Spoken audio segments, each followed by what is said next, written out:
આજે શીતળા સાતમ વિવિધ મંદિર પરિસરમાં શીતળા માતાજીની પૂજા કરવામાં આવી હતી। શ્રાવણ માસની શરૂઆત થતાની સાથે જ તહેવારોની પણ શરૂઆત થતી હોય છે। શ્રાવણ માસના પાંચમના દિવસથી નાગપંચમી તરીકે તહેવારની શરૂઆત થાય છે, ત્યારે શ્રાવણ છઠના દિવસે મહિલાઓ દ્વારા તમામ ભોજન તૈયાર કરવામાં આવે છે અને બીજા દિવસે વહેલી સવારથી જ મંદિર પરિસરમાં શીતળા માતાની માટીની પ્રતિમા તૈયાર કરી તેની પૂજા કરવામાં આવે છે।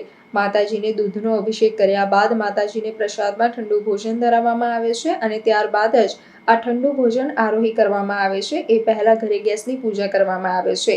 આ વ્રત બાળકોને કોઈ પણ રોગ ન થાય, સાથે અગ્નિની ભય ન રહે તે માટે આ વ્રત કરવામાં આવે છે।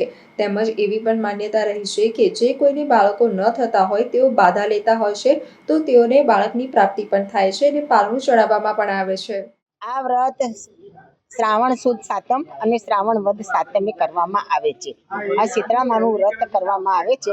એને આગલે દિવસે બધાએ રસોઈ ઠંડી કરી રાખવાની અને બીજે દિવસે જમવામાં આવે છે। શીતળામાં એ મા પાર્વતીનો અવતાર છે। શીતળા સાતમને દિવસે બધા ઠંડુ ખાય છે અને તે દિવસે જે લોકોને સ્કિનનો પ્રોબ્લેમ હોય એ લોકો વધારે કરવામાં આવે છે અને દરેક સ્ત્રીઓ આ વ્રત કરતી હોય છે।